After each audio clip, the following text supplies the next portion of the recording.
Nii, aga mulle tundub, et kui kõrval hakatakse rääkima, ega me siis ei saa viletsamad olla, et tuleb ka ikkagi seda juttu alustada. Tere, head kuulajad.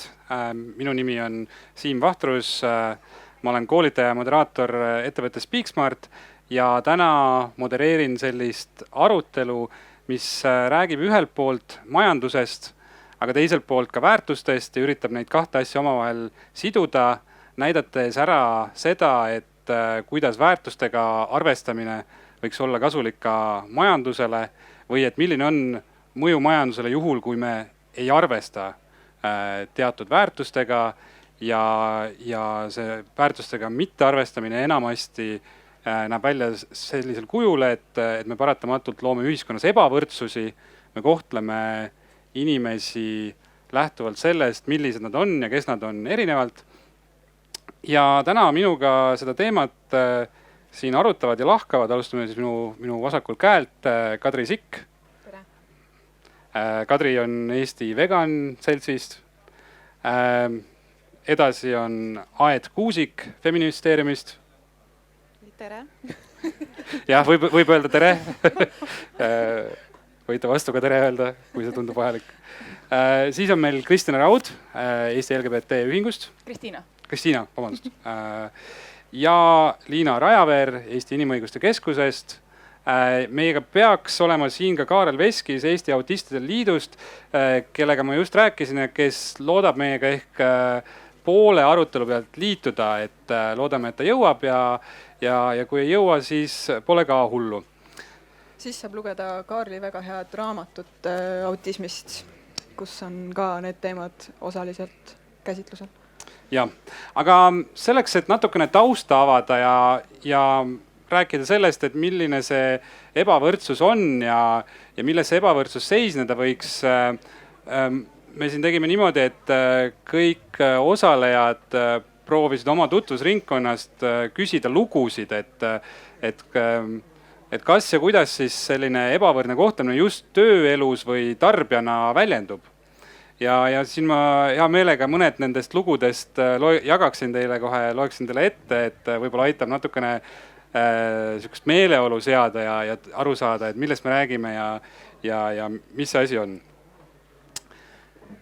Alustades näiteks siis autistidest ja sensoorselt ülitundlikest inimestest, siis nagu te paljud teist vist on ka kokku puutunud sellise uudse piinamisviisiga nagu avatud kontor.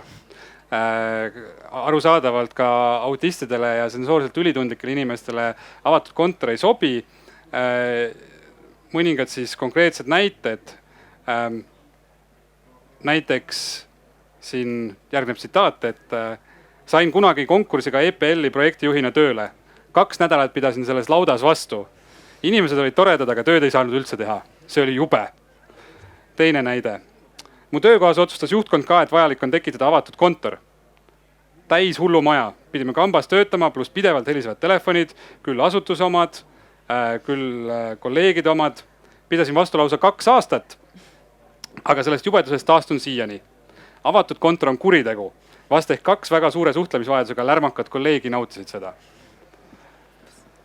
Ehk siis konkreetne näide sellest, kuidas ebavõrdne kohtlemine ja erisustega mittearvestamine tegelikult võib inimesi pärssida nende tööelus. Aga sellised võib-olla on hea defineerida, mis asi on võrdne kohtlemine ja mis on ebavõrdne kohtlemine. Et see on hea näide, mille põhjal seda teha. Miks see on ebavõrdne kohtlemine on sellepärast, et inimesed, kes on ebavõrdses olukorras, antud juhul siis sensoorselt ülitundlikud inimesed, ebavõrdses olukorras inimesi tuleb kohelda nii-öelda ebavõrdselt, selles seisneb võrdsus. Ehk siis, et meil tuleb luua tingimused, kus kõigi vajadustega arvestatakse. Jah, et me ei räägi siinkohal mehaanilisest võrdsusest. Jah, et võrdsus ei tähenda lihtsalt seda, et me kutsume kõik kokku, vaid et me peame siis kindlustama ka, et me arvestame erisustega.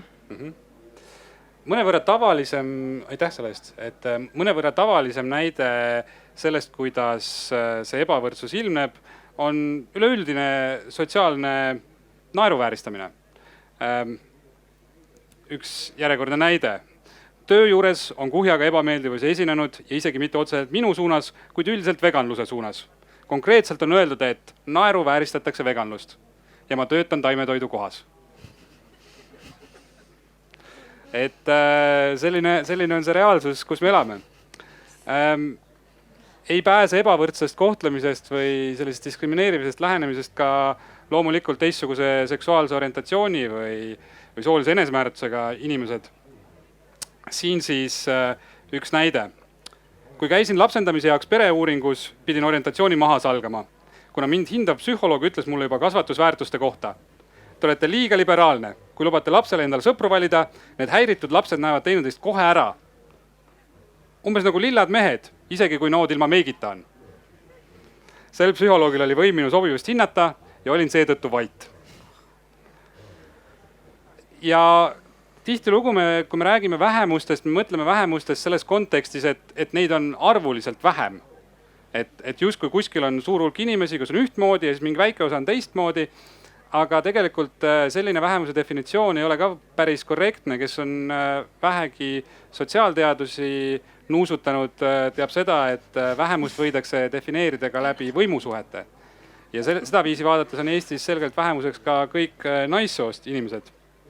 Üks näide, kuidas see siis avaldub.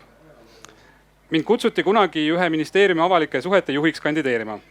Rääkisin personaliga, rääkisin kantsleriga, kõigile sobis. Siis läksin ministriga rääkima ja paraku ei saanud edasi. Hiljem selgus, et minister oli avalike suhete juhiks otsinud meest. Saigi tööle mees, kes paraku avalikest suhetest mitte midagi ei teadnud.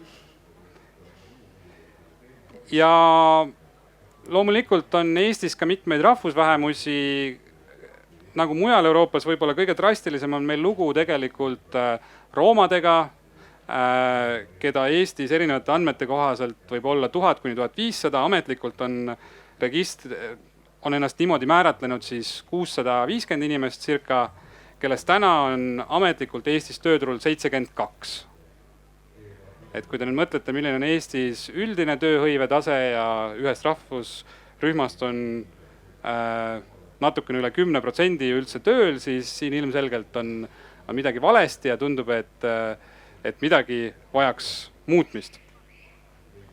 Aga nüüd liiguksingi siis nendelt konkreetselt näidetelt natukene üldisema pildi juurde ja ma küsikski kõigilt osalejatelt, võite ise vabalt vaadata, kes teist esimesena julgeb kes teist esimesena tahab kohe nagu püsti karata ja rääkida, et millest siis väljendub eelkõige ebavõrdsus teie esindatavas sihtrühmas, kui me räägime just tarbimisest ja tööturul osalemisest, mis on sellised tüüpilised viisid, kuidas me täna osaleme üldse majanduselus? Ma tahaksin alustuseks raamistada seda arutelu enda poolt ühe mõttekäiguga. Et paljud need lood, ma arvan, resoneeruvad paljude inimestega, kes esindavad mingit sorti, mingit vähemust. Aga isegi kui esindada mõnda vähemust, ma arvan, et hea küsimus, millest alustada, on küsimus, kuidas rõhun mina. Ehk siis, et võtta vastutus selle eest, et ma arvan, et see taimetoidu kohas töötamise näide on hea näide, et see, et me ise kuulume mingisugusesse vähemusse, ei tähenda veel seda, et meie ei võiks olla rõhujad kellegi teise suhtes.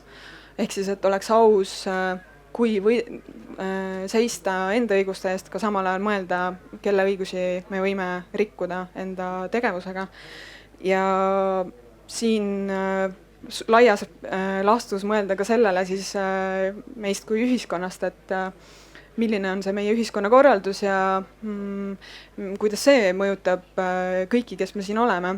Ja see vaatenurk, mida mina loomulikult esindan selles arutelus, ei ole mitte ainult siis veganite olukord või millised võimalused on nendel, kes tahavad teha vegan valikuid või võtavad veganlust endale identiteediks, vaid ka loomade olukorrast rääkida, keda me ei saa siia lauale ilmselt rääkima võtta.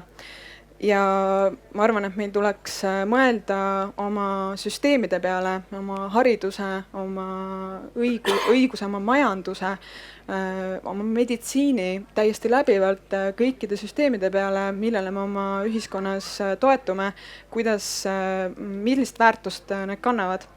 ja ma tahaksin väita ka ühe konkreetse näite varal, et see väärtus, millele meie ühiskond on rajatud, on sügavalt ekspluatatsioonile rajatud juba eos. Ja see näide, kuidas see ilmsiks saab, tuleb meie suhtest loomadesse läbi seaduste. Ehk siis, et kui me mõtleme sellele, et kes on seaduse silmis isikud, siis isikud oleme meie, inimesed, ja tänu sellele meil on ka inimõigused, millest me räägime, miks me saame esindada neid rühmi, keda me esindame. Ja teiseks on isikud, organisatsioonid ja ettevõtted, mis on oluline siin majanduse kontekstis, eks. Ehk siis, et mõnes mõttes teeb väga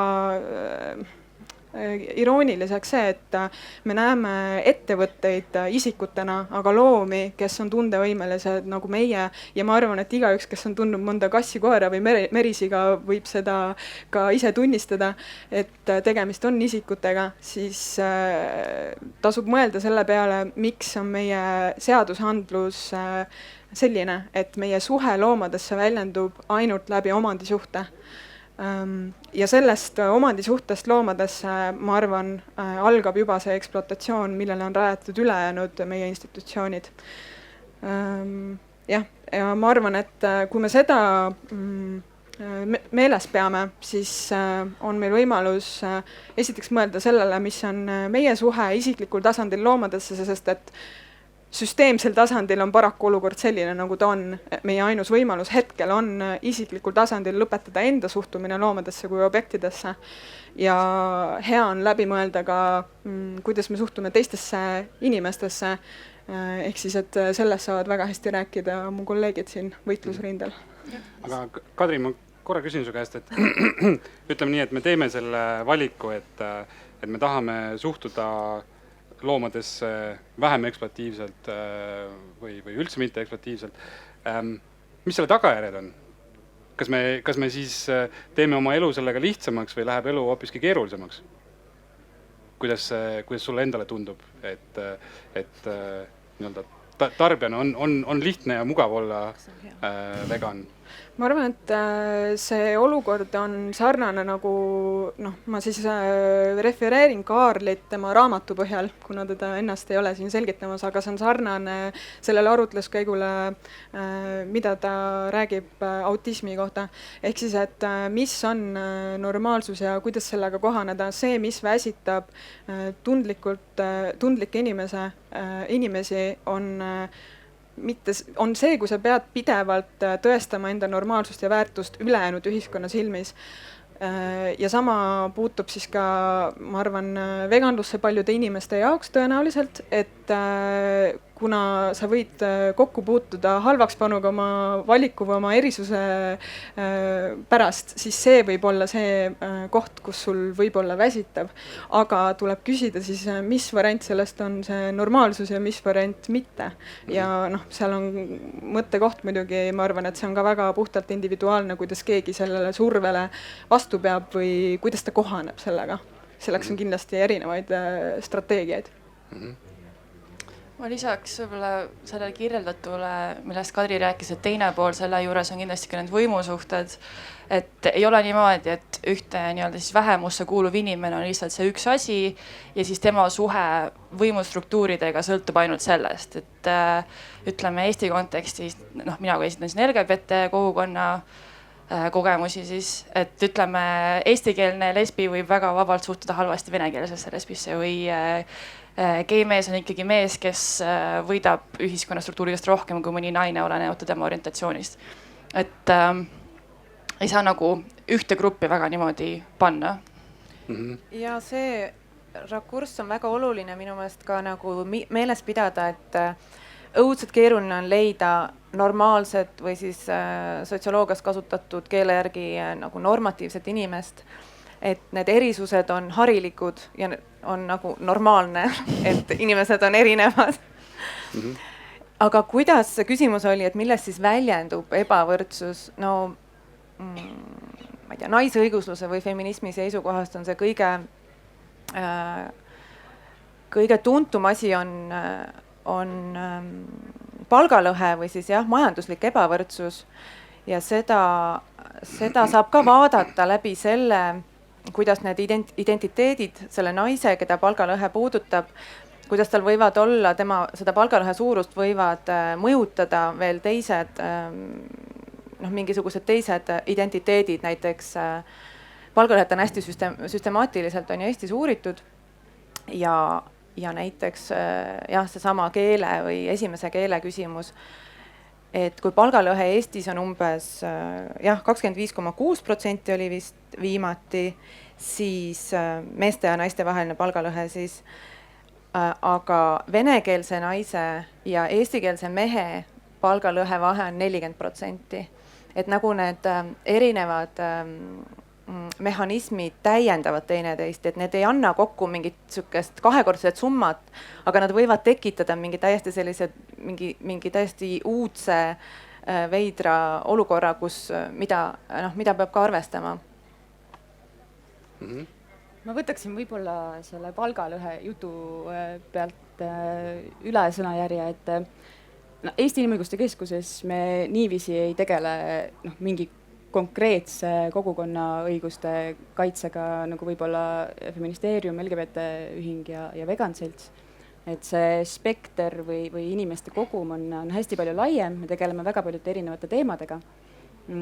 Aga üks asi, mis ma võib-olla täiendaksin teemade valdkonda, on näiteks vanuseline diskrimineerimine, mis meil on ka selline strateegiline hagelemine, mis tähendab siis seda, et me otsime mingi kaasuse, mis aitaks tuua lahenduse palju laiemalt, mitte siis ainult selle ühe inimese probleemile, kes siis konkreetselt kohtusse läheb, vaid laiemalt siis sellise pretsedendi luua, mis aitaks tulevikus võib-olla vältida mingeid sarnaseid olukordi, milles siis see üks inimene on, keda meie esindame. Et ka vanuselise diskrimineerimise kaasus meil hetkel on ja ka 2018 me tegime uuringu sellest, et kuidas siis Eesti tööturul, kui palju seda vanuselist diskrimineerimist on ja see pigem on siis selline tajutud ebavõrdsus, et inimesed ise on andnud hinnangu sellele, kas nad tunnetavad seda või mitte. Ja väga markantne on see, et üle 50 aasta vanused teenivad keskmiselt ligi viiendiku vähem, et seal on samamoodi palgalõhe tegelikult olemas. Ja see tajutud diskrimineerimine või ebavõrdsus tekib juba alates sellest, kui sa oled 40. Et kõik võite nüüd mõelda, kellel see vanus hakkab lähemale tulema, et see ei ole üldse vana inimene, see on inimene, kes on enda sellises võib-olla tööelu nagu kõrgpunktis. Aga sellest hetkest see algab. Ja see omakorda jälle kumuleerub kõigi nende muude teguritega. Sooga ka. Kui sa oled vana vene emakeelega naine, siis on asi nagu eriti hull. Lihtsalt mulle väga meeldis see mõte, mis siin korra üles tuli, et võib-olla siin nagu ühes tuntud näidendus öeldi, et kas üldse meist keegi on normaalne. Et võib-olla nüüd on koht, kus on võimalus saada publikul omavahel ka natukene tuttavaks, et ma paluksin teil teha üks väikse harjutuse, annan teil ka võimaluse ennast väljendada kõigepealt paari kaupa ja pärast, kui tahate teistele ka rääkida, siis aega julgelt käsi püsti, et vaadake enda ümber ja vaadake, kas te näete mõnda inimest, keda te veel ei tunne. Ja nüüd tuleb selline tõeline sotsiaalne eksperiment, kus te peate sellele inimesele, keda te ei tunne, vaadake talle otsa, öelge talle oma nimi ja mõelge läbi, et mille poolest teie erinete normaalsest. Kas on miski, mille poolest teie ise ei vasta sotsiaalsetele normidele? Tuled kõik kapist välja. Näiteks teil on kõik tarkusambad alles või midagi muud sellist, et aga proovime korra, vaatame, kui normaalsed me siis oleme.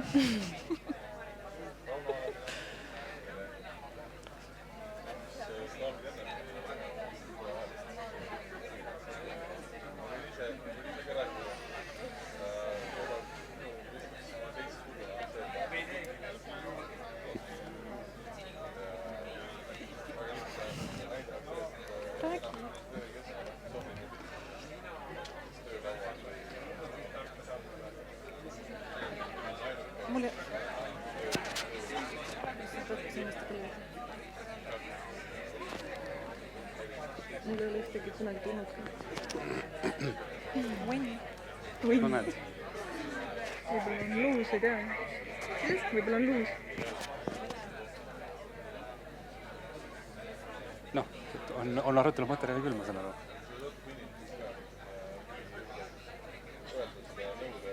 Mõtlen nagu inimeste praegu omavahel. Kaarel ei ole. Ei, praegu ei ole rohkem infot saatnud. No vaatame. Kuna ma ei tea, kas see läheb laivi või siis ma ei loobi see rohkem.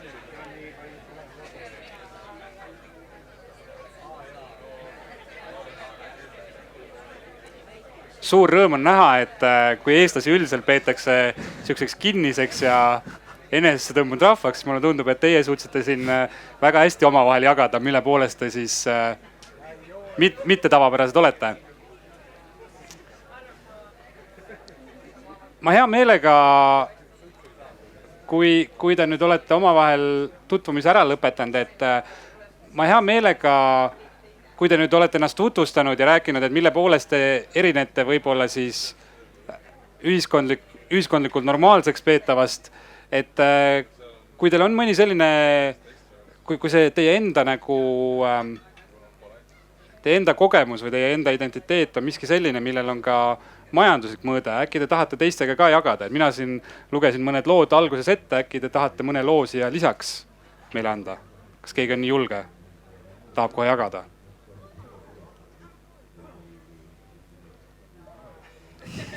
No nii, nüüd on siis siuke tüüpiline Eesti olukord. Võib ka positiivset lugu rääkida. Omavahel saate julgesti rääkida, aga teistega jagada ei taha. Olete vahepeal äkki ümber mõelnud? Nii, kui keegi ei taha, hea küll. Ma loodan, et vähemalt omavahel jõudsite te selle järelduseni, et päris siuke 100% kõikidele normidele ei vasta meist vist küll mitte keegi, aga see ongi nüüd minu arust hea punkt, kust liikuda edasi, et kui me nüüd oleme jõudnud sellele arusaamisele, et me kõik oleme natukene erinevad ja millegi poolest erilised, siis võib-olla siuke järgmine küsimus, mis võib tekkida, on see, et aga no mis siis, et kas see on nagu, noh, et tihtilugu ju tänapäeval mõeldakse, et noh, et kui inimene on millegi poolest eriline, on see siis puue, vanus, sugu, orientatsioon või mis kõik muu, et siis on see ju selle inimese probleem. Et ma nüüd viskakski siis panelistidele üles järgmise küsimuse, mis ongi see, et kas selline tavapärasest erinev olemine, kas see on inimese enda isiklik probleem või on sellel siiski ka ühiskondlik mõõde ja kui sellel on ühiskondlik mõõde, siis milline see on? No ideaalis ei tohiks probleem olla ja ideaalis see peakski olema su isiklik asi, aga enamasti on need teised inimesed, kes teevad sellest mitte sinu isiklikku asja. Ja kui me räägime nüüd majandusest natuke konkreetsemalt, siis ma tooksin ühe näite, mis ei ole küll minu näide, aga minuga jagati seda näidet ja ma nägin seda lähedalt pealt. Minu tutvusringkonda kuulub üks paar, 2 naist, kellel on ühine laps. Ja kui nemad hakkasid nüüd viimaste arengute tõttu ennast Eestis ebaturvalisemalt tundma või oma tuleviku pärast rohkem muretsema, siis nad konkreetselt mõtlesid, et nad jätavad maja ehituse pooleli. Nad ei hakka tegema suuri mingi majanduslikke tulevikuplaane ja nad pigem hakkavad vaatama lennupileteid ja otsima elukohta teises riigis. Et see käis väga konkreetselt, nad ei ole mingid sellised väga kergekäeliselt sellised otsuseid, 2 haritud kogemustega ühiskonda panustavat inimest, kes arvasid, et me lähme ära, et nüüd on see hetk, me lähme ära. Ja jah, see on nende probleem, aga kui me räägime ühiskonnas, kus me kõik oleme seotud, siis see tähendaks, et 2 kasulikku inimest läheks Eestist ära lihtsalt sellepärast, et tunnen ennast siin hästi. See on, ma arvan, päris hea konkreetne näide. Mõtlen korra, sa ütlesid, et viimaste arengute valguses nad mõtlesid, et võib-olla kolid ära, aga alternatiiv on kindlasti nagu hambad ristis nagu edasi olla. Mis see endaga kaasa tooks? Sa võid need hambad ristis olla, aga siis kui meil on vähemus võib ju tunduda väikse grupina, kui meil on üks vähemus on hambad ristis, teine on hambad ristis ja 3 on ka hambad ristis, tegelikult on väga suur hulk meie ühiskonnast elab ebatervet, stressirikast, mitte täisväärtuslikku elu. ja see ju mõjutab meid kõiki lõppkokkuvõttes, et nagu me ütlesime, et igas ühes meist võib midagi olla, et omavahel saite ka aru, et kellel võib see olla vaimne tervis, kellel on see võib-olla suhtevorm, kellel on see mingisugused toidueelistused, et lõppkokkuvõttes, kui meil on nii palju inimesi, kes tunnevad ennast halvasti, siis meil on ju haige ühiskond ja see ei funktsioneeri lihtsalt tervelt. ma arvan, et ma tean, kes enne räägib, ma võin rääkida siis. Kui ma juba tõin selle palgalõhe näite, siis et kas see on siis selle inimese isiklik probleem, kui ta ei osanud rohkem palka küsida ja mida iganes on ju naistele süüks pannakse, et nad saavad vähem palka või siis on nad teinud valesid eluvalikuid, kui nad tahavad töötada lasteaiakasvatajana ja mitte IT-arhitektina või ehitajana. Siis noh, ma ei oska öelda, see muidugi on see tema selle konkreetse inimese enda kogemus ja probleem, kuna ta elab seda läbi, aga sellest ühiskondlikust ikkagi vormu või sellest isiklikust ju vormub ühiskondlik, et noh, nagu ma ütlesin, palgalõhe on väga uuritud ja näiteks palgalõhega on seotud ka lähisuhtevägivald, et kui üks osaline peres või leibkonnas on sõltuvuses teisest majanduslikult, siis noh, see ei ole nagu võrdne suhe ja seal on need ohud, mis viivad selliste ebatervete suhtlemisvormide ja vormideni ja seal on oht näiteks lähisuhtevägivallaks ja ka vägivalda on väga palju uuritud, et kas siis see on selle ühe inimese probleem. Ei ole, et seoses vägivallaga on mingid tohutud kaudsed kulud, mis puudutavad ohvriabi ja ma ei tea, kohtute tööd ja psühholooge ja töölt kõrvale jäämisi ja et see ei ole ainult selle ühe inimese mingi konkreetne valu ja läbielamine ja samuti kasvõi see palgalõhe või siis vähem väärtustatuna ennast tundmine, et ta mõjub ju nii,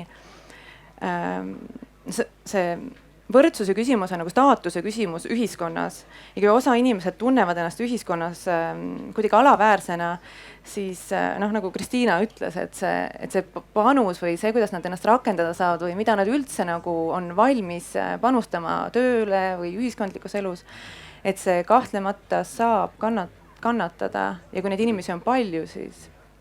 Kas siin on ka mingisugune oht, et me jõuame olukorda, kus inimene jätab mõne võimaluse kasutamata, sellepärast et ta tunneb, et mis mina. Väga paljud naised räägivad sellest, et ma ei, mingi karjäär ei ole minu jaoks ja või siis või ei julge teha mingeid valikuid, näiteks sealt samast vägivaldsest suhtest ära minna. Jaa.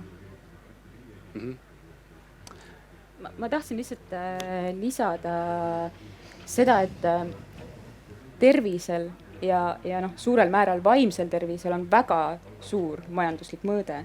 Ma just, kuna meil see teema siin eelnevas diskussioonis, kui me omavahel kokku saime, käis läbi, et kui palju maksab vaimne tervis selles mõttes või siis vaimne mittetervis, siis ma just vaatasin ühte uuringut, mis oli vist aastat 2012 ja seal oli välja toodud, et Euroopa Liidus see, et inimestel on mingisugused vaimsed probleemid, mida nad kogevad, see võib olla stress, eks ole, depressioon, igasugused muud asjad.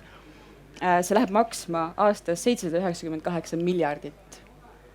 Sellel on väga suur majanduslik mõõde, et inimestel oleks nagu hea olla.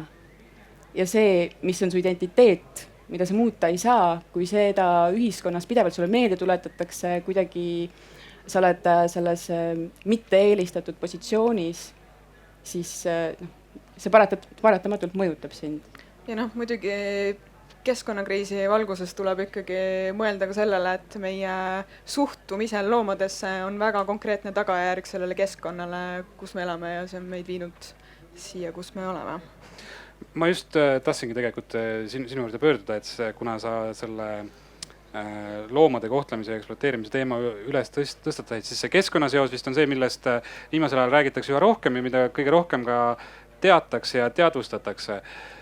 Kas, mis kahju on veel ühiskonnal sellest, kui me loomadega käime ümber nii, nagu me nendega täna käime? Peale keskkonna. Need on muidugi sellised banaalsed tulemid nagu tervis ja keskkond ja ka ma arvan, et põhjapanevalt on tegemist ikkagi sellesama väärtuste küsimusega. Ehk siis, et see suhe, kuidas me suhtume loomadesse, et on võimalik alandada kedagi sellise kohani, et me tarbime neid, mõjutab seda, kuidas me suhtume teistesse inimestesse, kellega et see suhtumine teeb võimalikuks ka teistesse inimestesse sarnaselt suhtumise.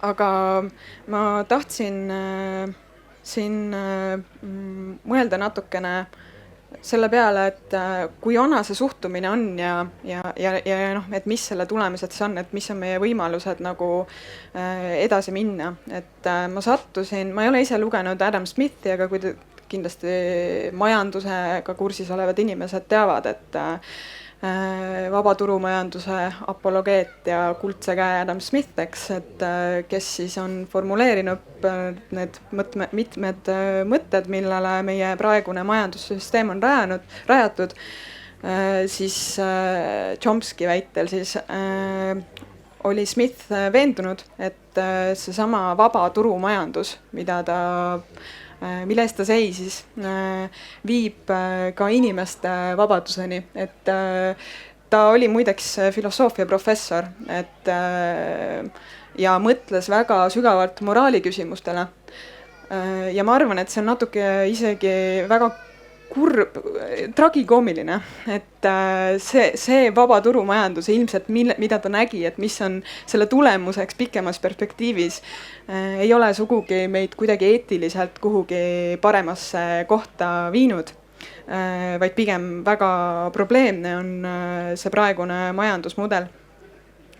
Ja ma arvan, et see, miks see niimoodi on läinud, on ikkagi seotud sellega, et kui sügavalt me analüüsime läbi, mis väärtused meie käitumist ja meie valikuid mõjutavad. Näiteks, kui me räägime ringmajandusest, mis tundub, et see on umbes sama populaarne võib-olla äkki, kui Smithi ajal oli vabast turumajandusest rääkida, sest ringmajanduse kohta korraldatakse konverentse, kutsutakse kohale eksperte välismaalt, seda haibitakse päris palju. Tundub, et see justkui võiks olla lahendus, mis viib meid kuhugi universaalselt heasse tulevikku. Kuid see, kuidas ma näen tihti, kuidas ringmajandusest räägitakse, ma olen skeptiline, kas me jõuame sinna, juhul kui me ei mõtesta läbi seda suhet, sellist objektistavat suhet, nagu meil on näiteks loomade vastu. Sest ringmajanduse mudelites tihti jäävad loomad sinna tsüklisse veelgi sügavamale sisse, kui nad seda täna on. Mis tähendab, et muutub ehk veelgi mugavamaks mitte selle eetilise dilemmaga vastamisi olla, mida me loomadele teeme. Ja ma väidan, et see ei ole innovatiivne. See on 10 000 aastat vana mõtlemine, seal puudub täielikult innovatsioon.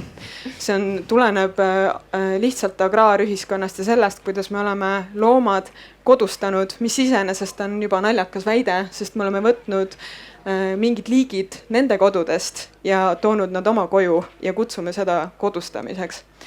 Respekteerimata seda, et neil on olnud oma territooriumid, oma perekonnad, oma elud.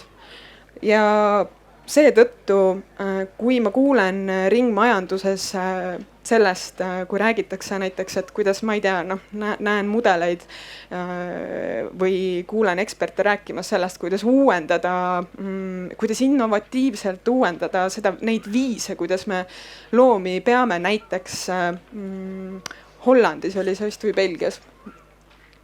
Igal juhul, ma arvan, et see oli Hollandis, on nüüd rajatud siis lehmafarm vee peale, et hästi innovatiivne, sest maa saab otsa, mis irooniliselt saab otsa sellepärast, et me rajame lehmafarme, et nüüd siis rajame neid vee peale, siis see mõtlemine ei ole innovatsioon, see on vanaaegne mõtlemine ja tõeline innovatsioon algab eetikast, ehk siis, et ma arvan, et seal on see võimalus, mis meil on võimalik mitte minna Adam Smithi siis rada pidi selles mõttes, et seista mingisuguse ehk potentsiaalselt hea mõtte eest, aga adumata, mis selle tulemused on pikas perspektiivis.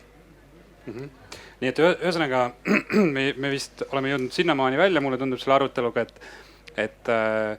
et ebavõrdsus eksisteerib ja see on reaalne probleem, mitte ainult üksikisiku seisukohalt, aga ka majanduse seisukohalt. Ja mulle tundub, et me oleme nagu hakanud otsapidi rääkima sellest, et justkui asi on nendes fundamentaalsetes väärtustes, millele meie majandus täna tugineb või vastupidi, või on mingisugused väärtused, mis on jäänud arvestamata või mis on täna nagu teisejärgulised majanduses, kui me räägime näiteks tootmisest, tarbimisest, tööl käimisest. Äkki prooviks sõnastada, mis on need väärtused, mis täna on kas põhjendamatult esiplaanil või põhjendamatult tagaplaanil? Põhjendamatult esiplaanil on, ma ei tea, selline imperialistlik kasvusoov minu meelest. Et kasv kui asi iseenesest tundub olevat, ma ei tea, kuidagi oma elu ära elanud, kui me tahame tõesti mõelda mingit moodi uuenduslikult. Et seda võib-olla siin Swedbanki telgis veits imelik öelda, aga et võib-olla jah, tasuks üldsegi tähtsustada, kuidas on ühiskonnas parem elada inimestel ja loomadel, mitte nagu mõelda üldsegi selles SKP kontekstis ja mitte olla selles numbris nii kinni, võib-olla me peaksime mingit õnneindeksit hoopis võtma aluseks. Aga mis sa ise arvad, miks see on nii? Miks me täna seda SKP-d miks me keskendume SKP-le? No kelle käes on võim? Nemad annavad mängureeglid. Aga miks nemad huvitatud on sellest SKP-st kui nagu põhilisest mängureeglist? No ma arvan, et see on kasulik lihtsalt ju paljudele institutsioonidele, mida me üleval siin kõik hoiame. Et võib-olla peaks mõtlema selle peale, mida me tahame üleval hoida ikkagi. Üks väärtus siis on see ülemäärane keskendumine kasvule kui sellisele, sõltumata sellest, mis hinnaga ta tuleb. Et tuleks mõelda võib-olla sellisele, eesti keeles on vist sõna, inglise keeles on sõna degrowth, eesti keeles on see vist tasaareng. See on selline mõtteviis, kus ei ole keskmes, majanduslik mõtteviis, kus ei ole keskmes majanduskasv, vaid rohkem heaolu. Aga heaolu on selline väga... No, äkki me proovime, ma küsin nüüd teistelt ka, et kui teised te prooviksite, kui te sellega põhimõtteliselt nõus olete, võite nüüd noogutada või pead raputada, kui te põhimõtteliselt olete nõus, et heaolu võiks olla kasvu asemel see keskne väärtus, et kui kitsendada, mida see heaolu siis tähendab? Et proovime selle heaolu omakorda lahti mõtestada, et muidu jälle võib juhtuda ju see oht, et räägime, et heaolu ja igaüks kõik noogutavad pead ja heaolu ja muidugi ühe jaoks tähendab heaolu suuremat korterit ja uuemat autot ja teiseks tähendab heaolu seda, et ta saab reeded vabaks ja kolmanda jaoks tähendab heaolu see, et ta saab käia vabalt igal pool maailmas, ilma et ta peaks iga uude riiki sisse sõites põhjendama, miks ta ikka seal on. Et see heaolu võib tähendada erinevatele inimestele väga erinevaid asju, et võib-olla proovite teie sõnastada. Tulen natuke ringiga selle juurde, sellepärast, et mu mõte enne oli see, et kui me räägime mis asi on innovaatiline ja mingi arendab ja uus ja äge, et ükski asi, mis loob mingit uut normaalsust, ei ole tegelikult innovaatiline. Et need inimesed, kes ütlevad, et mis see heaolu siis on või mis see normaalne siis on või mis see õige on, need on alati ikkagi mingite omade huvidega, isegi kui nad on parima tahtmisega, siis kes neid trende loovad nii-öelda, on juba need inimesed, kellel on mingi võim. Ja need paratamatult kipuvad olema üsna üheülbalised kahjuks. Nii et kui nende poolt tulevad mingi eeskirjutus, et nüüd on see hea, samamoodi nagu kuskil öeldi, et nüüd on hea, et on avatud kontor või nüüd on hea, kui me teeme nii või naapidi mingeid asju, siis mulle tundub, et me ei küsi väga tihti, et kes ütleb seda, et me lähme kaasa selleks, see tundub uus, see tundub huvitav, see tundub põnev, aga kellele see kasu reaalselt toob ja kellele see võib-olla liiga teeb, jääb nagu tahaplaanile. Et minu arust oleks nagu nii-öelda innovaatiline siis just sellise mitte läheneme niimoodi, et üks lahendus sobib kõigile, et olgu ta nii uus ja värske kui tahes, ta ei sobi kõigile, nii et see mõtlemine kõrvale heitavad, see oleks innovaatiline. tahtsin öelda, et kui sa küsisid enne selle kohta, et mis need väärtused siis on, millel meie praegune selline süsteem põhineb, siis noh, see ei ole võib-olla väärtus, aga ma võtaksin selle kokku sellise lihtsa sõnaga nagu mugavus. Et erinevustega arvestamine on tihtipeale väga ebamugav ja võtab rohkem aega kui see, et noh, meie oleme kõik siin ühtemoodi, meie otsustasime, et nii on ja noh, nüüd kõik peavad arvestama sellega. Et näiteks noh, töökeskkonnas erinevate arvamustega inimeste kaasamine, see on sageli palju aeganõupav protsess kui see, et on juhatuses kõik sellised ühe meelega inimesed ja otsustavad kiiresti ära, on efektiivne, aga kas see on ka kõige parem lahendus? Noh, see on selline, et võib-olla see kaasatus oleks see vastupidine, see heaolu märk. Et erinevate inimeste arvamused on kaasatud. Ehk siis see on võib-olla päris hea aspekt, mis välja sai toodud, et see heaolu siuke ühtemoodi, väga selge piiriselt defineerimine võib-olla ongi keeruline ja võib-olla see ei olegi nagu mõistlik, et võib-olla heaolu, kuna see tähendab erinevate inimeste jaoks erinevat asja, siis selle erisustega arvestamine võikski olla üks selline heaolu tunnuseid, on ju. Ja tegelikult ju kogu aeg ei saa hea ka olla, et siis ei arenegi enam midagi, et vahepeal peab halb ka olema selleks, et saaks veel paremaks minna. Ma arvan, et seal on üks oluline asi meie mõtlemises on veel see, kuidas me mõistame inimloomust, et kas me mõistame inimloomust kui siuksest darwinistlikult selline hammas vastu hammast, et see on üks pidev võitlus ja sealt tuleneb, ma arvan, et kellegi, et see võib tunduda just kui enda heaoluga vastuolus teisi kaasata või teistega arvestada, sest äkki minult võetakse midagi ära või äkki ma pean loobuma millestki ja jumal hoidku selle eest, sest ressursid on piiratud. Et see on üks viis, kuidas mõista inimloomust, aga teine viis on keskenduda sellele, et mis meid motiveerib, kas see on koostöö või on need mingid ideaalid või on see mingisugused väärtused ja miks on oluline muuta seda mõtlemist sellisest darwinistlikust lähenemisest sinna teise võib-olla idealistlikusse suunda, mida ilmselt ka peljatakse. On ühe näite varal, mis ma toon, et ma arvan, et minult küsitakse ka aeg-ajalt alles viimati teile Feministeeriumi saates Ida raadios Ära kaaguta, et kui tuleb keegi ja ütleb, et oot, aga et umbes miks ma ei või seda võid nüüd süüa või seda liha, et miks sa häirid mind oma veganlusega või et mis ma siis ütlen sellele inimesele, et ma ausalt ei puutu sellega tegelikult väga kokku, nii et mul ei olnud talle kohe seda vastust niimoodi varnast võtta, aga sa mõtlesid selle peale? See, mida ma tahan siit välja tuua, on see, et see hirm on paljudel, kes on võib-olla see, et te kõik vaikisite ja keegi ei tahtnud enda lugu siin publiku ees välja tuua, on ka teatud sümptom sellele, et sa pead ennast nagu haavatavaks tegema selleks, et rääkida oma tõde. Ja miks tihti veganlusest ei räägita eetiliselt? Et me näeme seda Eestis, me näeme seda mujal maailmas, räägitakse sellest, et kas keskkonna pärast on oluline või tervise pärast on oluline või söö vähem. Ilma adresseerimata üldse seda küsimust, mis meie suhe loomadesse on, vaid just kui rääkideski toidulauast, mis on, ma arvan, ekslik viis, kuidas läheneda, ma kohe ütlen, miks.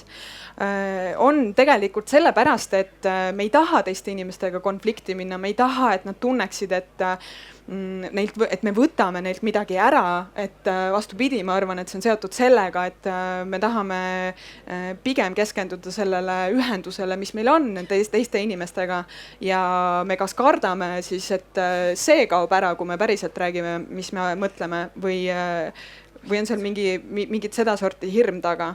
Aga miks on oluline tegelikult rääkida just nimelt nendest keerulistest teemadest, avada ennast ja võib-olla ka enda tõelisi uskumusi on tänasel hetkel hästi oluline just nimelt ka selle keskkonnakriisi valguses, et miks, sest me näeme uuringutest, et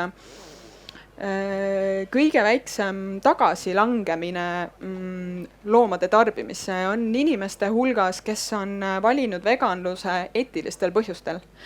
kes on valinud tervise või keskkonna põhjustel, seal võib olla see lihtsam. Ja ma arvan, et see on näide sellest, et meid inimestena motiveerivad väga sügavalt väärtused ja ideaalid. Ja kui me oleme sellisel tasandil midagi enda jaoks läbi mõtestanud, siis see käitumuslik muutus, mis me teeme, on oluliselt püsivam ja jäävam, mis on ka põhjus, ma arvan, miks mitte ainult loomaõigustes, aga ma arvan, et ka inimõigustes on hästi oluline, et needsamad meie erisused sellest ühest või ütleme mingitest domineerivatest mustritest et on oluline, et me võtame need ise omaks ehk ja me ei häbene neid ja ei karda neid, sest see võib motiveerida ja olla eeskujuks teistele inimestele ja selle taga on see mõtlemine, et meid ühendab rohkem koostöö ja ideaalid ja me tahame, et meil oleks hea olla koos ka. Kristiina. Ja, et lihtsalt väike lisa sellele mõttele, et kui me ei jaga enda mingisuguseid mõtteid, tundeid, kui me ei tee ennast haavatavaks, kui me ei ühendu kuidagi, ei kontakteeru, siis nagu mida see teenib tegelikult? Kas see teenib seda mingit süsteemi, mis ei taha, et me kuidagi üksteisega mõtteid ja kogemusi vahetleksime, et see ju ei teeni meie vajadust mingi läheduse, mingisuguse suhte, mingisuguse kogukonna järele. Et kellele me lõppkokkuvõttes liiga teeme sellega, et me ei räägi rasketest teemadest. Nii, nüüd te olete pidanud pikka aega kuulama, nüüd on jälle üks võimalus natukene midagi aktiivselt teha. Kes teist kala püüab? Ma ei taha küsimust praegu, ma tahan hoopis midagi muud. Ma kohe lasen küsimusega küsida, aga enne seda ma küsin kalamehe jutte te teate, on ju? Et mõned kalamehed saavad siukseid kalasid, mõned kalamehed saavad siukseid, no mõned eriti suuri. Ma korra tahaks lihtsalt siukseks temperatuuri võtmiseks näha, et mis on teie isiklik arvamus? Kui väga te usute sellesse, et tänase majandussüsteemi aluseks olevad väärtused peavad muutuma selleks, et meil tulevikus oleks üldse ühiskond, kus majandus vajalik on? Võite kätega näidata, kui väga niimoodi. No nii nagu kalamehed näitavad. Nii, kui palju peab siis muutuma? Kui palju peavad muutuma, kas ja kui palju peavad muutuma tänased väärtused selleks, et mis puudutab majandust, selleks, et ühiskond jätkusuutlik oleks? Et meil oleks ka aastal 2040 ühiskond, kus majandus mingit rolli mängib.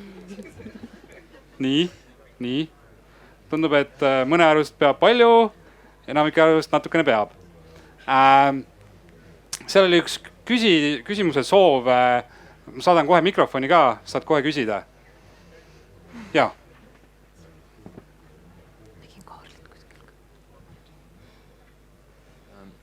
Tuleks natuke tagasi selle turumajanduse juurde, et ma ise olen ikkagi suht tugev pooldaja, sest nagu paremaid alternatiive ma ei näe. Mis puudutab nagu sellisesse diskrimineerimisse turumajanduses, mina nagu isiklikult näen, üks mehhanism peaks olema see, et kui mingi tööandja või keegi, eks ole, diskrimineerib mingit inimgruppi, siis ta vähendab põhimõtteliselt potentsiaalseid häid töötajaid, eks ole, mis tähendab seda, et ta peaks mingi hetk selle tõttu, ta marginaalid peaksid vähenema ja siis ta peaks nagu põhimõtteliselt majandusest välja langema, eks ole. Ilmselgelt see on, ei ole nii lihtne, eks ole, see on igast jõuõlad ja kõik muud on mängus. Aga nüüd, kuidas teie nagu sellesse näete kommenteerida? Jah, miks ei ole siis, miks on nii, et täna juba ei saa nähtamatu käe poolt karistatud need, kes diskrimineerivad? Ma arvan, et see on, nagu Kristiina ütles, oluline osa selles on, et kui kaua me talume seda, et meid mingit pidi koheldakse, sest meile tundub, et kui me selle töökoha, kus meid ei kohelda väga hästi, sellest loobume, see on tehtud see on väga keeruline sellises mõtlemises, kus me mõtleme, et ressursid on piiratud, et kus ma uue töö leian ja miks see minu vastutus üksinda on. Et me oleme tegelikult nõus tolereerima väga kaua, kui meid koheldakse halvasti. Aga kui me sellest loobume ja me suudame seista enda eest, siis ei püsi sellised ettevõtted küllalt kaua. Ja minu teada on küllalt ka uuringuid juba, mis näitavad nooremate inimeste suhtumist tööandjatesse nende valimisel või ka töökolle kollektiivides, kes väärtustavad oluliselt rohkem seda, millist suhtumist töökoht väljendab ja tööandja ja teevad oma otsused selle najalt. Nii et võib-olla me ei ole veel näinudki seda, kui inimesed päriselt väärtuspõhiselt üldse valima hakkavad, mis tulemus sellel on töökultuuris või ütleme majanduslikus mõttes siis nagu tööandjatele.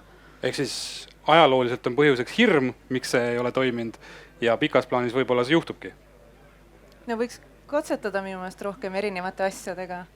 Et mitte karta neid katsetusi või kuidagi proovida. Kellel võimalik, kellel võimalik. Just, see tuleb arvestada tõesti, et nagu suluseisus inimestel on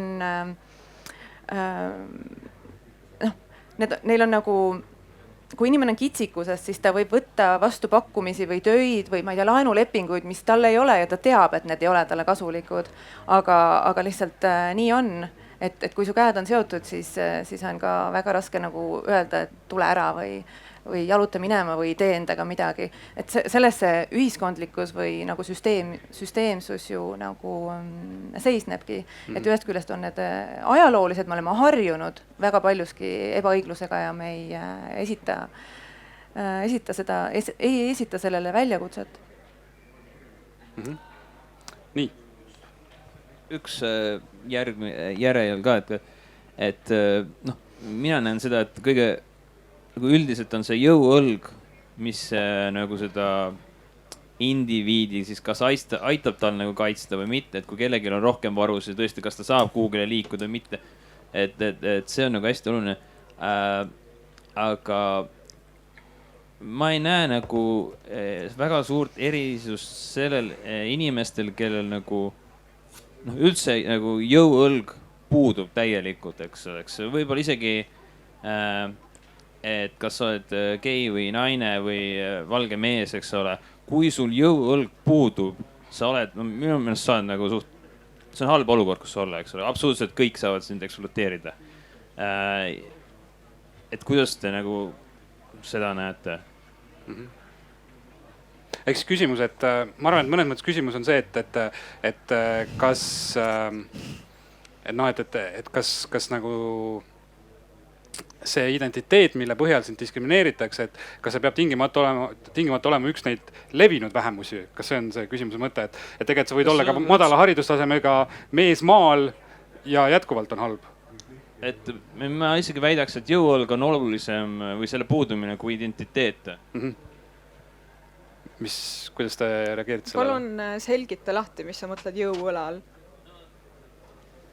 No mingid pehmed baasi, kuhu kukkuda siis või midagi sellist? Jaa, kas rahalised finants või teadmised, oskused, sul on näiteks mingi eriala, mida sa oskad, mis on lihtsalt nii majanduslikult vajalik.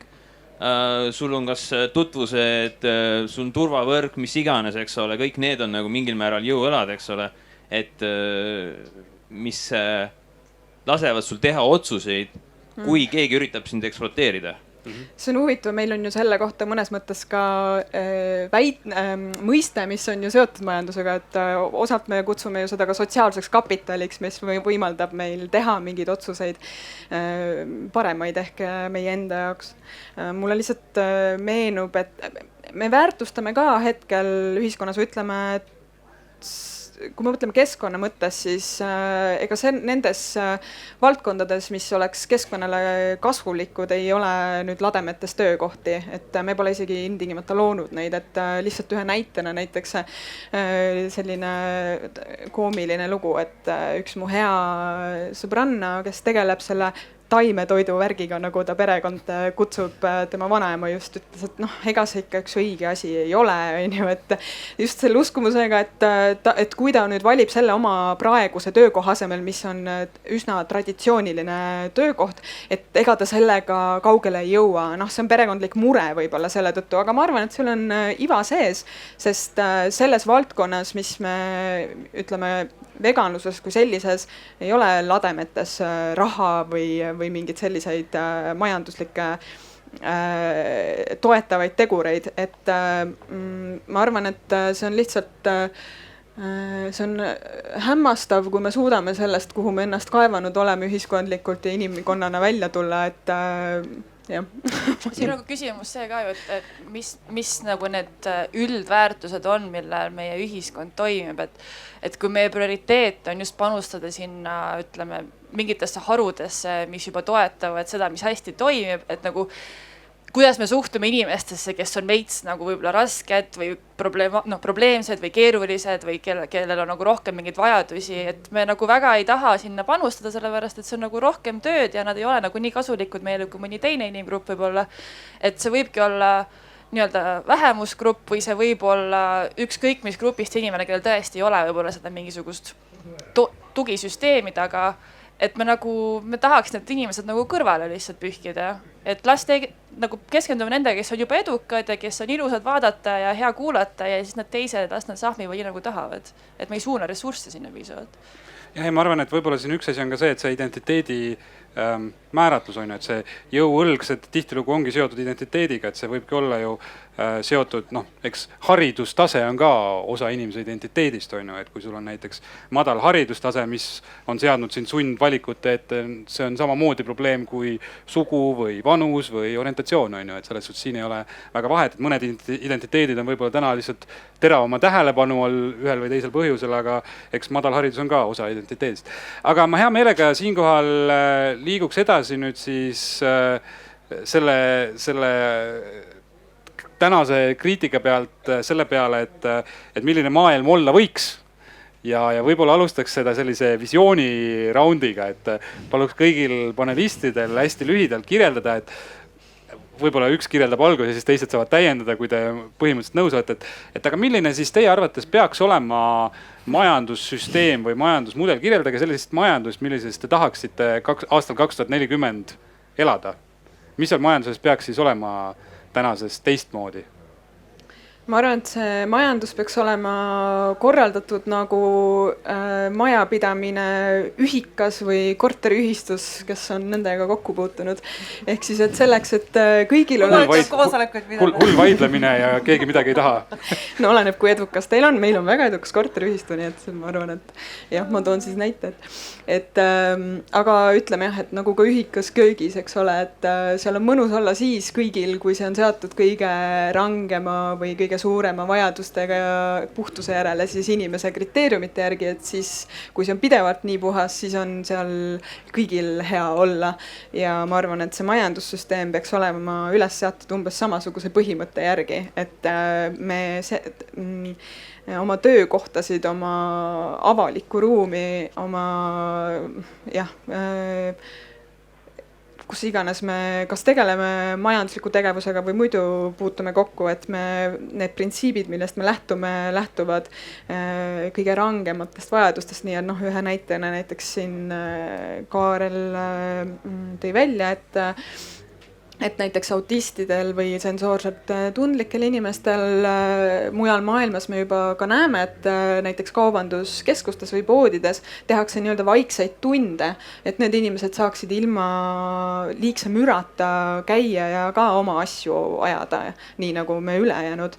Et umbes sellistest see ei tundu mulle keeruline midagi, mis ei võta minult mitte midagi ära. Pigem vastupidi, ma võib-olla eelistaksin samuti seda teinekord, eks.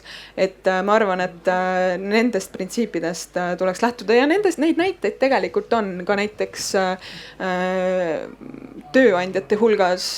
Pean kiitma oma varasemat tööandjat Kodanikuühiskonna Sihtkapitali, kes on minu teada üks esimestest organisatsioonidest, kes on öelnud, et oma üritustel, kui vähegi võimalik, siis on vegan toitlustus, mis on universaalsem, eks ole, mis on kõigile, see on toit, mida kõik saavad süüa. Et ma arvan, et see on printsiip, millest võikski lähtuda. Ma ei tea, kuna mina olen rääkinud rahast, siis ma väga tahaks, et aastaks 2040, aga tegelikult palju varem oleksid kõik palgad avalikud. Et kui ma kuhugi tööle kandideerin, siis ma tegelikult tean, millega ma arvestan, milline on see konkurents seal. Mul ei pea olema seda jõuõlga, sõpru seal töökohal ja selles ministeeriumis ja et kui ma kandideerin kuhugi tööle, siis ma kõige viimases 8. intervjuus ei saa teada, et tegelikult nad otsisid meest. Ja see on tegelikult ju hästi lihtne asi. ja seda on ka ju uuritud tegelikult, et mida võrdsem on ühiskond, seda vähem on seal ka seda hirmu, et kui need palgad ja üldse varad on avalikud, siis hirmu seda näidata, seda oma omandit või kui hästi mul läheb, et seda on, kui majanduslik ebavõrdsus on väiksem, siis on seda, siis on nagu lihtsam olla omadega väljas. Mitte nagu hoida saladuses neid asju. Ehk siis läbipaistvus on see üks märksõna. Kindlasti. Mis veel? Mul on mingi väga utoopiline, võib-olla kellele düstoopiline mõte, et ma ei mõtle väga palju majanduse poole, see ei ole mu tugevam külg, aga ma lihtsalt, mulle tundub, et kui meie fookuseks või majanduse fookuseks jääb maksimaalne kasv ja tulu, siis see jätab väga lihtsaks, kui mitte vältimatuks kellegi ekspluateerimise. Et see lihtsalt ei saa teistmoodi olla. Et kui saaks kuidagi seda muuta, ma ei tea kuidas, aga see on targematel mõtlemaks, aga võib-olla realistlikuma poole pealt võib-olla ka nagu seadusandlusega seda natukene rohkem reguleerida, et kui nagu kõike ei saa seadustega reguleerida, et siin on väga palju erinevaid faktoreid, aga kui on mingid grupid, mis seadusega juba eos ei ole kaitstud, siis ei ole kellelgi ka kohustus seda kaitsta. Et antud juhul ka näiteks minu kogukond, LGBT kogukond, ei ole seaduse silmis võrdne mõne teise nii-öelda siis vähemusega või mingisuguse tunnusega. Et kui me sealt ei alusta, siis miks üldse keegi peaks tahtma heast tahtest mingisuguseid muutusi luua? Ja siin vist võib-olla tegelikult peaks ka mõtlema sellele, et vastupidi mingisugused, et osad meil on vaja reegleid, mis inimesi kaitseks ja teisalt jälle reeglid, mis olemas on, ei tohiks nagu kogemata inimesi diskrimineerida, on ju. Või meelega. Või meelega, et kui me räägime siin mingitest kas või linna planeerimise ja ehituse normatiividest asjadest, et ka seal tuleb tähele panna, et kui meil on ette nähtud, et täna peab olema vot nii lai, et autod läbi mahuksid ja teistmoodi ei saa, et siis küsida, et kas ikka peab, on ju. Ja mitte ainult inimesi, vaid ka loomi ja muud elusloodust, et me näeme sellega juba tegeletakse maailmas ka loomadele isiku staatuse andmisega, kuid seda tehakse muidugi ka eeldusel, et me peame seda tegemist on inimahvide ja elevandiga, USAs on sellised pretsedendid käimas, aga seda tehakse ka jällegi läbi selle eeldus, et me peame inimestele tõestama, et nad on meiega sarnased. Et justkui siis, kui me saame aru, et inimahvid, et äkki me saame aru, et nemad on meile sarnased, et siis meil on võimalik oma empaatilist ringi kuidagi laiendada, mis on ka vaidlustatav. Just see, mulle väga meeldis, kuidas Tartu Ülikooli filosoof Ratassepp ütles viimasel loomaõiguste konverentsil, et kõik liigid on täiuslikult kohandunud oma elukeskkonda. Nad on targad, 100% targad oma elukeskkonnas. Meil ei ole vaja võrrelda loomi inimestega, sest me juba eksime seal, seda ei ole võimalik teha. Et ma arvan, et see utoopiline ühiskond 2040 kõlab päris hästi tegelikult. Võiks olla see, kus me oleme tunnistanud, et loomad on isikud ja need vähesed alles jäänud territooriumid, mis neil on, et me kaitseme neid ja me üritame neid laiendada ja taastada. Liina, tahad midagi lisada? Tuleks selle sinu küsimuse juurde tagasi, mis puudutas seda tulevikumajanduse mingisugust visiooni. Mingit tervikvisiooni mul muidugi ei ole, aga ma lisaksin teistele mõtetele jälle selle võib-olla kaasatuse mõtte, et riik või mingisugused süsteemid ei looks juurde takistusi sellele, et inimesed võiksid olla kas siis tööturul või muus ühiskondlikus mõttes aktiivsed. Et need grupid, kes praegu võib-olla on mingitel põhjustel tõrjutud, eemale tõrjutud, on need siis eelarvamused, mingisugused stereotüübid või reaalselt füüsilised takistused, näiteks füüsilise puude korral, et neid võimalikult palju nagu vähendada, et neid oleks kas olemas tugiteenused, mingisugused muud võimalused, et järjest rohkem inimesi saaksid nagu ennast realiseerida. Ehk siis kaasatus, läbipaistvus, nõrgematega arvestamine, aga ei pruugi olla nõrgemad, see on meie hinnang sellele, kes on nõrgem ja kes on tugevam. Kõigiga arvestamine.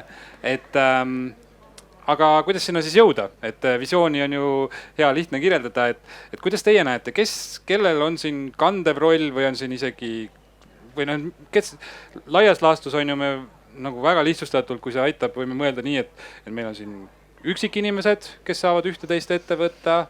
Meil on ettevõtted, kellel on mingisugune roll ja meil on riik, kes peaks ühte-teist ette võtma. Et kuidas teie näete, mis nende 3 või veelgi rohkemate osapoolte siuke nagu roll on? Selle kaasatuse koha pealt on jah, üksikisikud, ettevõtted, riik. Ettevõtted koosnevad isikutest ja see kaasatus, nagu mina ei näe seda, et see kaasatus peaks tulema kuskilt ülevalt alla, et ülevalt me kaasame siis neid, kes kuskil all on, et ma arvan, et me kõik ise peame seda kaasamist tegema oma töös ja oma elus. Ja mida mina tahaksin näha, mis on ka tegelikult, ta ei ole Eestis üldse levinud, aga kui ma juba olen rahast rääkinud, siis ma võin ettevõtlusest ka natuke rääkida, et ma tahaks tegelikult õudselt näha rohkem selliseid ettevõtteid, mis ei ole nii hierarhilised, sest mis ei ole sellised, et on hästi vähe omanikke ja siis on hästi palju töötajaid. Et seda kaasatust aitaks lihtsalt igapäevapraktikasse tuua see, kui ettevõtted oleksid rohkem nende samade töötajate omanduses ja need inimesed, kes seal iga päev panustavad, teeksidki neid otsuseid, mis puudutavad neid iseendid ja selle kaudu muutub ka see kaasamine mitte selliseks sõnakõlksuks, vaid selliseks väga praktiliseks asjaks, millega tulebki iga päev silmitsi seista. Ja jah, siis riik või poliitika, et kui leiduks poliitiline tahe seda teha, siis ma arvan, et riik saaks kindlasti selliste ettevõtete tekkimisele kaasa aidata. Aga jah, need ei ole Eestis eriti levinud kooperatiivid. Ehk siis üks variant on motiveerida ikkagi läbi omandisuhete ja raha ettevõtteid muutuma. Tahaks näha rohkem uut tüüpi ettevõtteid. Isegi mitte, et nagu olemasolevad ettevõtted peaksid muutuma, aga et... Nad võiksid muidugi ka muutuda. Ma tahaks lihtsalt see on huvitav, kuidas see majanduslik mõtlemine on niivõrd, ütleme see läbiv, et see on nagu osaliselt kaaperdanud, ma arvan, ka kohati meie fantaasia. Et see praegu on hea näide, kuidas me rääkisime, et on üksikisikud, ettevõtted ja riik. Ei ole ainult ettevõtted, et on ka kolmanda sektori organisatsioonid ja on muud institutsioonid, et ka nemad panustavad oluliselt majandusse, aga millegi pärast tihti seda ka tehakse, et ettevõtted saavad sinna pjedestaalile just kui me peaksime ilmtingimata kaasama ettevõtjaid ja ettevõtjaid ja kõik käib ettevõtluse ümber, et ma arvan, et see ei ole niimoodi, et ilmtingimata tähendab, kui me ei taha. Aga me võime muidugi ka tahta, et see sõltub sellest. Samas me vist sellest üle ei saa, et hetkel, kui me vaatame, kelle käes on nagu raha ja ressursid, siis need paratamatult on väga suuresti juriidiliste isikute käes, on ju? Jah, aga juriidilised isikud on laiem kui ettevõtjad.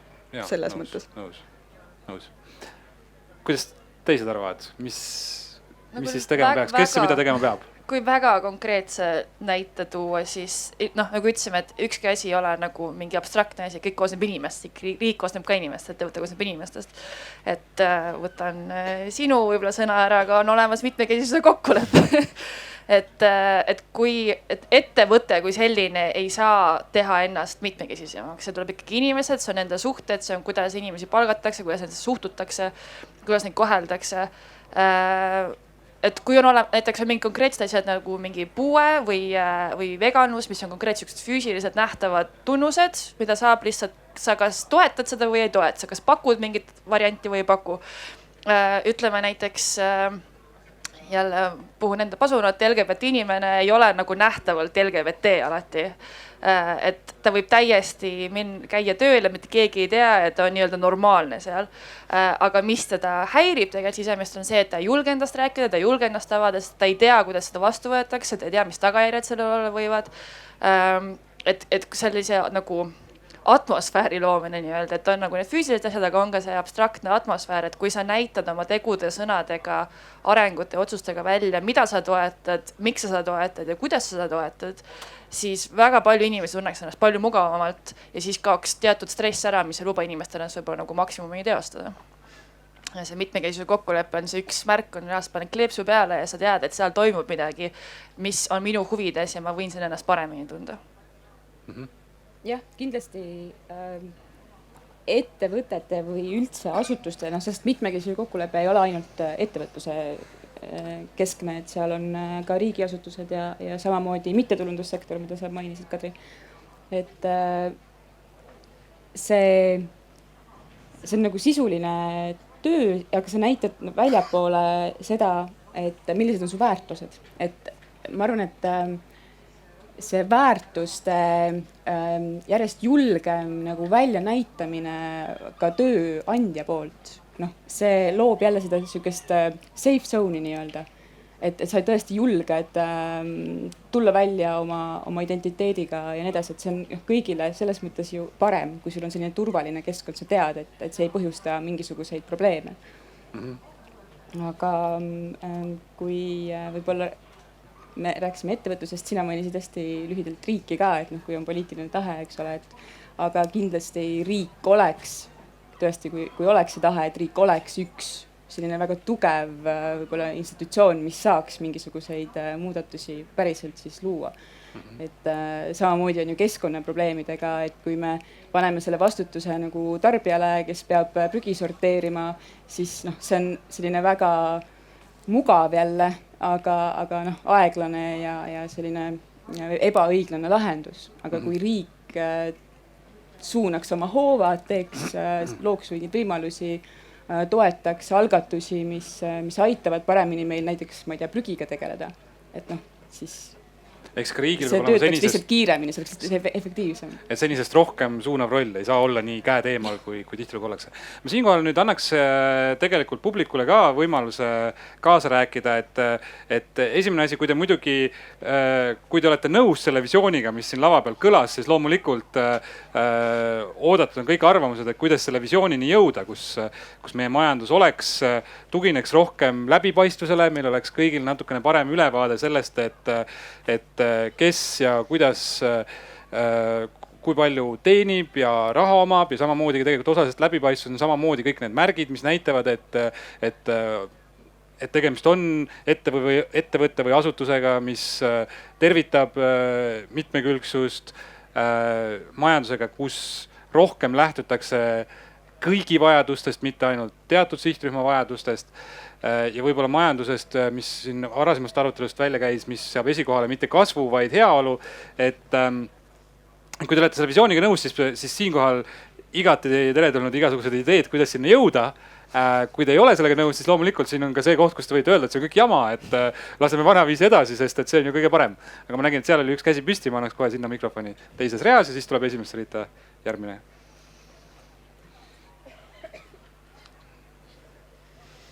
Tere! Ma mõtlen seda, et riik oleme meie iga inimene ja tänased tööandjad, nad on ühel hetkel puutunud kokku haridussüsteemiga ja suures osas sealt tuleb ka ju väärtuskasvatus. Et kuna need ühiskondlikud muutused on pikk protsess, siis milline roll võiks olla haridussüsteemil, kuidas saaks tolerantsus selle võrra suurendada läbi kooli teie meelest? Aitäh! See on väga hea küsimus. Siin eesreas oli ka korra üks käsi püsti, ma laseks selle küsimuse või mõtte ka ära öelda, äkki sa saad selle sama mikrofoni ette ulatada. Ja siis tegelikult see hariduse aspekt on väga huvitav, ma hea meelega kuuleks teie kõigi arvamusi selles osas. Mul on nagu selline mõte, et kui me nagu räägime majandusest ja nagu liigist ja sellisest asjast ja siis samas võrdsusest ja kõigi inimestega ja kõigi eluslooduse kõigega arvestamisest ja edasi, et kas me nagu ei räägi nagu kahest väga erinevast asjast, et mulle tundub natukene siuke nagu üritaks seda kandilist pulka sinna kolmnurksesse auku toppida, et üks on ju noh, selles mõttes, et ikkagist lihtsalt ekspluateerimisel põhinev selline nagu süsteem on ju, et ütleme, et kui me meie ühiskonna raames üritame oma ebavõrdsusi siis nagu tasandada ja arvestada kõigiga, siis noh, näiteks kas või see, et meil on fossiilkütuste põhine majandus ja et sellepärast, et me pumpame õli välja, Aafrikas mingid inimesed söövad lihtsalt mürgitatud toitu või mis iganes muud asjad, mis juhtuvad meie elustiili tõttu kolmandas maailmas, et juba sellesse süsteemi, majandusse endasse kapitali akumuleerumisse nagu väheste inimeste kätte, et meie mõistes on need vähesed inimesed need, kes on meist hästi palju rikkamad, aga kolmanda maailma mõistes oleme meie need, kes on need vähesed rikkamad, et see süsteem iseenesest, noh, me võime on ju võtta nii, et see tööandja annab neid, noh, muidugi see on ilmselge, et kindlasti võiks tööandja olla tolerantne ja arvestada erisuste ja kõigi asjadega. Et siis ikkagist see kuidagi ei kõiguta seda süsteemi, et noh, mis on võib-olla noh, palju hullem kui see mingi töökoha diskrimineerimine või mis iganes on ju. Ja teine asi, mida ma ise nagu veganina tooksin välja, noh, Kadri rääkis sellest väga põhjalikult ka, aga ma lihtsalt, ma ei taha, et kellelgi jääks nagu mingi vale mulje, et noh, et veganlus ei ole selles mõttes samasugune vähemus nagu ütleme mingi LGBT, et see on LGBT või rahvus või see, sa ei vali seda ise on ju. Aga veganlus on see valik, mida igaüks meist võiks ise teha, et sa võid olla venelane või hispaanlane, sa võid olla lesbi või sa võid olla hetero, aga vegan sa võid igal juhul olla, sest et siin me räägime nagu söögist, nii et noh, et see ei ole toidueelistus, see on loomade õigused, ma nagu korra rõhutaksin seda veel, et see ei ole toidueelistus, see on loomade õigused. Okei, aitäh. Ma võtaks need kaks mõtet, mis on tegelikult väga head mõtted ja ma hea meelega kuuleks teie arvamusi nende osas, et esimene küsimus oli siis haridusest, et kuidas te näete, milline roll on haridusel selle meie tänase majandussüsteemi muutmisel ja sinna otsa see võib-olla veelgi fundamentaalsem küsimus, et kas seda meie tänast majandust on võimalik üldse päästa või see ongi nagu lootusetult katki. Aga alustame kõigepealt sellest, võtame korraks eelduse veel, et on võimalik päästa, et kui on võimalik päästa, mis siis haridussüsteemis juhtuma peab? Võtan 2 küsimust kokku tegelikult. Ma olen enda sees võidelnud väga palju selle üle, kas ma tahan revolutsiooni kohe või ma tegelen selle süsteemi, mis praegu on ja üritan samm-sammult midagi muuta. Et on väga palju asju, mis mind südamepõhjani nagu häirivad ja teevad haiget mu lähedastele ja muidugi ma tahan neid muuta, ma tahan karjuda, et palun muutke see ära. Ja siis samal ajal ma saan mingi reaalsuse laksu ja ma saan aru, et seda ei juhtu praegu niimoodi. Just nagu ma võin tahta, kui ma tahan ja minuga võib veel olla inimesi, kes tahavad sama asja, aga seda praegu ei juhtu. Võib-olla kunagi juhtub, ma ei mata mõtet maha, aga ma nagu kogu aeg võitlen nende 2 poole vahel. Kas karjuda või kas nagu siluda. Ja ma pean selles sellises raskes dilemma olukorras ma pean valima, et mida ma siis täna teen, mida ma teen homme, mida ma teen oma selle aastaprojektiga seal MTÜs. Et see haridus ongi sellel puhul minu jaoks esimene valik, mida ma teen ja haridus kõige laiemas mõistes, teavitustöö, informeerimine. Et ma ei loo illusioone, et ma saan kuidagi muuta inimeste arvamust või kuidagi öelda, et sa nüüd arvad niimoodi, kui ma ütlen sulle selle asja ette, siis sa hakkad mingi hetk niimoodi arvama, et ma pean isegi sellest ennast natuke tagasi tõmbama, et minu prioriteet on just anda inimestele korrektset, asjakohast infot, et kui nad teevad mingi otsuse, siis nad vähemalt teevad selle korrektse infoga ja ma tahaks teha palju rohkem, ma tahaks teha palju kiiremini, aga realistlikult ma tunnen, et see on see, mida ma saan praegu teha ja kui me näiteks meie organisatsioonis haridus tähendabki kommunikatsiooni avalikkusega, see tähendab koolidega, ülikooliga töötamist, et mitte see, et me kustutame tulekahju tulevikus, vaid et need inimesed, kes juba nendes haridusasutustest välja tulevad, nad on juba, kui mitte sama meelt minuga, siis vähemalt neil on see informatsioon käes, millest nad saavad siis mingis adekvaatseid otsuseid teha. Ja ma olen pidanud leppima lihtsalt sellega, et ma olen üks väike inimene, kes saab võib-olla ühe asja ära teha ja kui ma midagi panustan, siis ma panustan haridusse. Ei no Kristiina võttis minul ka sõnad suust ära, mis puudutab seda info jagamist ja teavitustööd, aga sinu nagu remargile kuidagi reageerides, siis see küsimus on sellest, et kas mingi ekspluateerimine või ebavõrdsus on nagu okeim, kui mingi suuremat sorti toimuv ekspluateerimine, siis noh, ei ole ju ükski okei.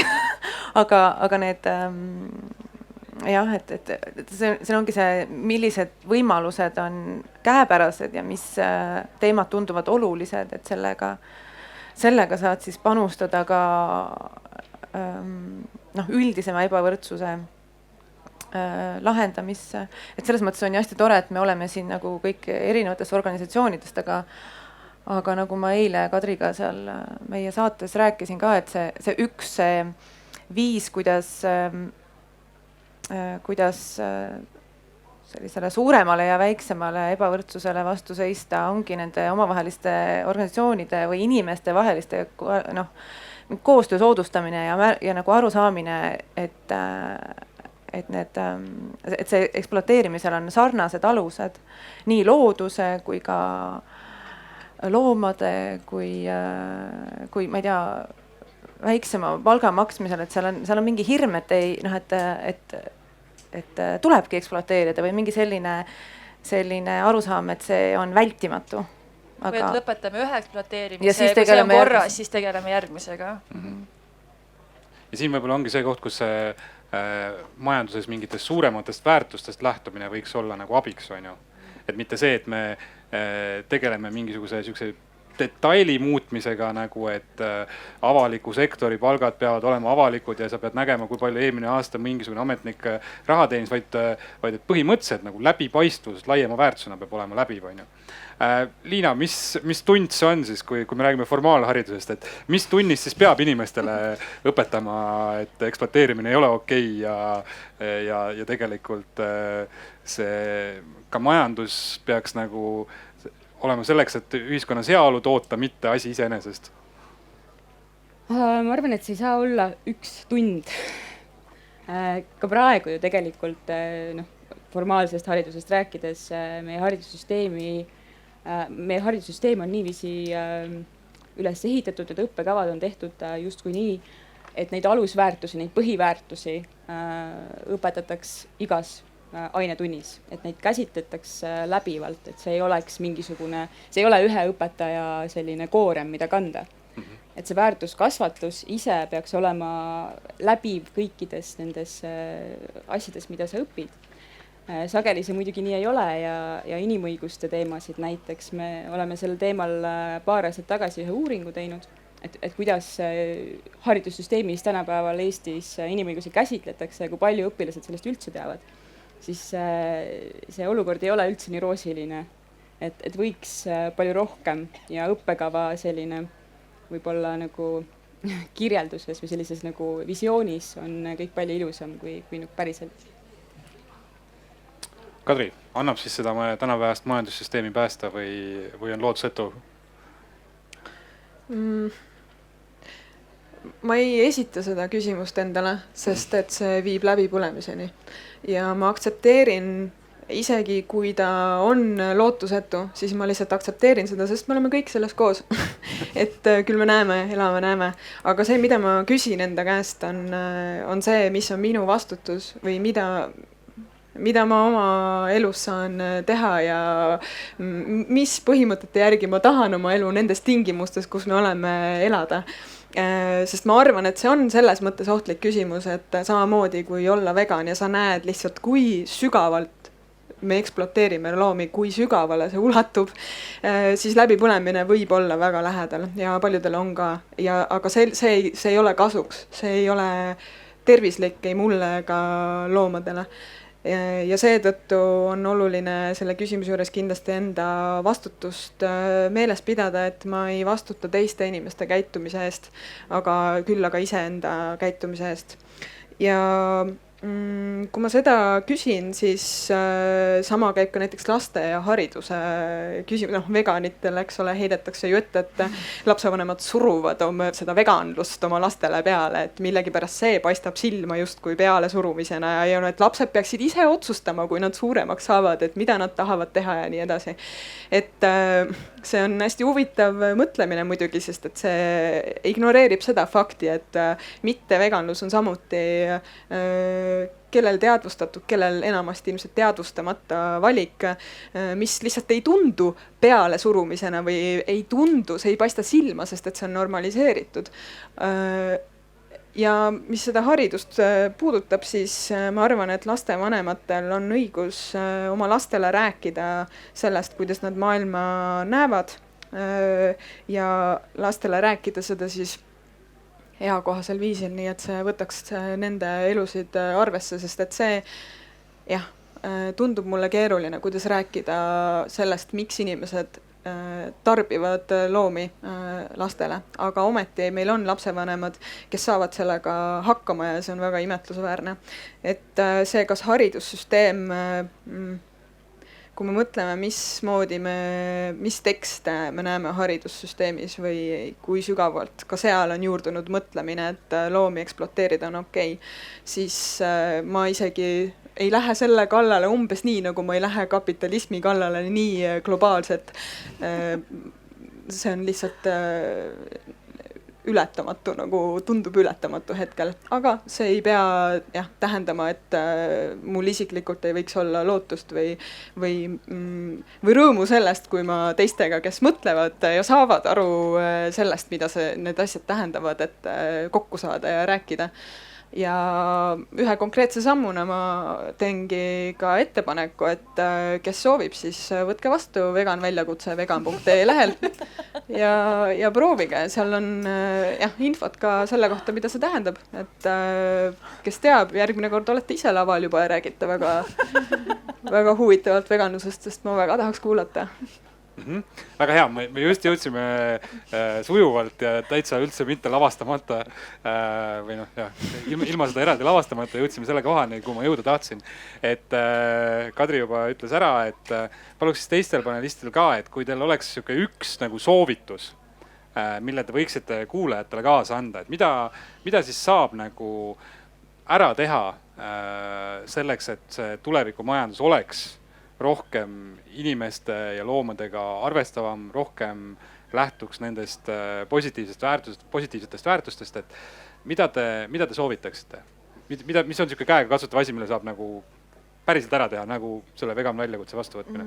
Ja üks asi on tõesti teha mingi individuaalne otsus, tarbida siis, ma ei tea, eetilisi kaupu, aga teisest küljest ikkagi kui see asi on oluline, siis võiks proovida ikkagi kuidagi koonduda ja survestada mitte ainult iseennast, vaid ikkagi seda tootjaid ja riiki, et see mõju oleks suurem või siis, kui selleks ei ole mahti, on palju tööd, on stressi, siis võib alati ju leida võimaluse toetada nende organisatsiooni, kelle tegevus nagu sinu meelest tundub sinu maailmavaadet toetavat. Et mul on vähe usku sellistesse tarbijaprotestidesse või üksikuna hajusana tegutsemisse, sest et siis on see tulemus ka selline hajus. Aga minu lootust ja sellist rõõmsat meelt hoiab üleval ikkagi koostöö. Et mitte do it yourself, vaid do it together. Okei, nii et üks variant on teha ise neid valikuid, teine variant on koonduda organisatsioonidesse. Mis veel? Või toetada organisatsioone. Ma tahtsin tegelikult üsna sama asja öelda, et kui te vähegi tahate ja julgete, siis lihtsalt seiske enda eest või siis oma nende väärtuste eest, mis on teile olulised. Et samamoodi, kas sa toetad siis mingit organisatsiooni või sa võtad ise midagi ette, aga me juba siin rääkisime sellest, kui tähtis on see, et julgeda seista enda eest, päriselt välja öelda, mis on see probleem, mis häirib, mis võiks paremini olla, et mitte midagi ei muutu, kui me oleme niimoodi kollektiivselt vait ja kannatame kõik ära. Ehk siis suu lahti. Nii, on veel midagi soovitada? Jah, nagu sama mõte sisuliselt, aga põhimõtteliselt, et me teeme iseendale väga palju liiga sellega, kui me arvame, me oleme mingi tuim tarbija, kelle pihta lihtsalt loobitakse mingi infot ja tooteid ja siis me peame valima, kas me põrkatame kõrvale või püüame kinni ja teeme sellest midagi. Et meil on täiesti võimalus võtta ühendust oma esindajatega, poliitikutega, meil on täiesti võimalus anda tagasisidet, et kõik vahendid on selleks olemas, et mulle tundub, et me kardame seda teha, mina ise kardan ka, ma alles nagu harjutan seda, aga see on täiesti võimalik, sellel üldiselt ei ole mingit negatiivset tagajärgi, et meil on hääl täiesti olemas, et me võiksime seda harjutada, kas või lihtsalt nagu nalja pärast vaadata, mis saab. Ja teine asi, mida ma soovitan, on lihtsalt, kui mingi asi tundub võõras, siis guugelda seda, et ma väga tihti ma osalesin ühes teises paneelis ja siin oli mingi võõrahirmu teema, et ükski asi ei ole nii kauge, et ma ei saa seda guugeldada. Et kui sa ei saa aru, et miks sellel veganil ikka on vaja seda vegan toitu süüa, siis nagu vaata, mis nad räägivad, et lugusid on olemas, videosid on olemas, kui sa ei saa aru, miks need homod ikkagi jauravad oma õigustega, siis nagu alusta guugeldamises, siis ilmselt jõuad minu organisatsiooni lehele äkki ja sa võib kohtuda. Et see hästi lihtsad sammud, mida kui mingi probleem tundub juba suur, et me ei saa sellega hakkama, siis tegelikult väike samm viib meid lähemale selle lahendusele. Ehk siis tasub ka ennast harida ja enese silmaringi laiendada. Ennast harida ja tunda ennast enesekindlale, et sa tegelikult nagu loed. Et sa saad ka midagi teha või öelda, isegi kui keegi ei kuula, saad öelda ikkagi. Jah, suur tänu, see oli ootamatult positiivne lõpp sellele arutelule. Ehk siis suur aitäh kõigile osalejatele, suur aitäh kõigile kuulajatele. Loodan, et kui mitte midagi muud, siis vähemalt see kõvasti irriteeris teid ja pani teid vähemasti nägema majandust mitte lihtsalt süsteemina, mis toodab uut ja uut rikkust ja tarbib ja muundab ressursse, vaid omab ka mingit natukene laiemat tähendust. Ja loodetavasti see mõte sai pähe idanema ja eks siis loodetavasti järgmine aasta saame juba vaadata, kui paljud teist vegan väljakutse vastu võtsid või muul moel neist üleskutsetest osa võtsid. Aitäh! Aitäh!